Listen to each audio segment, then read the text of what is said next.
Alors, comment importer ces clips dans CapCut? On voit ça tout de suite avec en prime des petites astuces à la fin. C'est parti.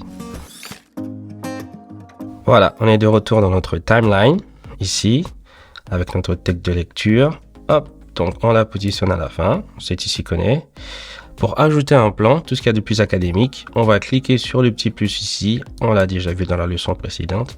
Et on va venir choisir ici, dans les vidéos disponibles sur notre téléphone, la vidéo qu'on veut uploader. Hop, on va choisir ça, le petit vélo avec la neige, et on vient cliquer à droite, ici en bas, ajouter.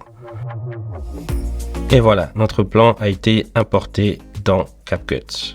Notez bien que si la tête de lecture se trouve avant tous les plans, comme lors de cet exemple ici, hop, le plan que l'on va importer va aller se positionner devant les autres plans. Comme ceci, voyez? Voilà, donc on dézoome un peu pour plus de visibilité avec les deux doigts.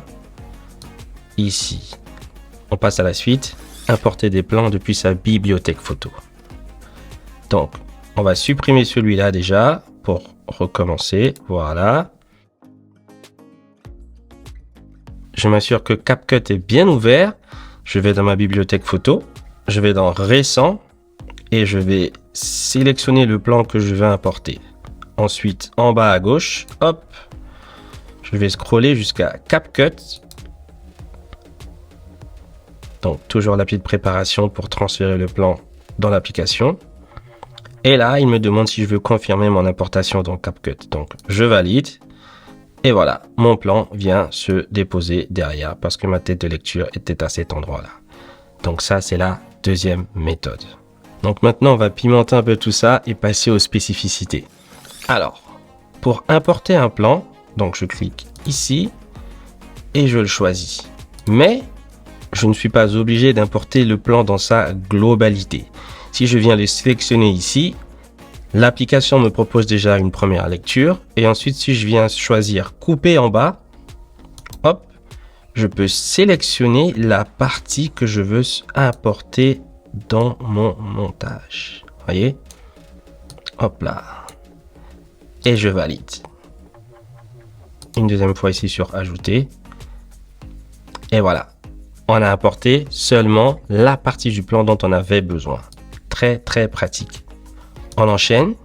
Maintenant, si je veux remplacer, donc je supprime encore une fois, un clip qui est déjà présent sur ma timeline. Je vais donc le sélectionner, scroller ici. Vous voyez que, attendez, je désélectionne. Les options qui sont affichées ici ne sont pas les mêmes que lorsqu'un clip est sélectionné. Donc, à retenir, très important pour éviter toute confusion. Voilà. Vous voyez, ce ne sont pas les mêmes options. Donc, je vais sélectionner le plan. De nouvelles options apparaissent. Et je vais scroller jusqu'à trouver l'option remplacer. Juste ici. Hop. Même procédé, on me demande avec quel clip, qu'est-ce que je veux le remplacer. Je sélectionne. Et voilà, vu que je remplace un clip qui occupe un certain espace sur la timeline, CapCut me propose d'emblée un intervalle à valider pour pouvoir remplacer le clip souhaité. Voilà. Donc, une fois que j'ai choisi mon intervalle, ici, ça m'a l'air très bien comme ça. Je confirme. Et voilà, le plan a été remplacé. Et enfin, la petite cerise sur le gâteau pour finir. Je m'en sers quand je ne sais pas trop par quel plan remplacer un clip. Retourner à l'option remplacer. Voilà, je clique. Et ici, je vais choisir vidéo de stock. Et cet écran noir que je vais valider. Voilà. Donc, le petit carré vert nous montre que l'écran noir ne remplit pas toute la surface du format. Donc, je zoome avec les deux doigts comme ça pour le faire remplir. Voilà. Et comme ça, je peux continuer mon montage parce que je suis bien lancé et revenir plus tard à cette partie en sachant très bien qu'il va falloir que je trouve un élément pour remplacer cette vidéo de stock. Et cette petite manœuvre pour recadrer le plan qu'on a dû opérer nous conduit naturellement vers notre prochaine leçon, comment choisir son format.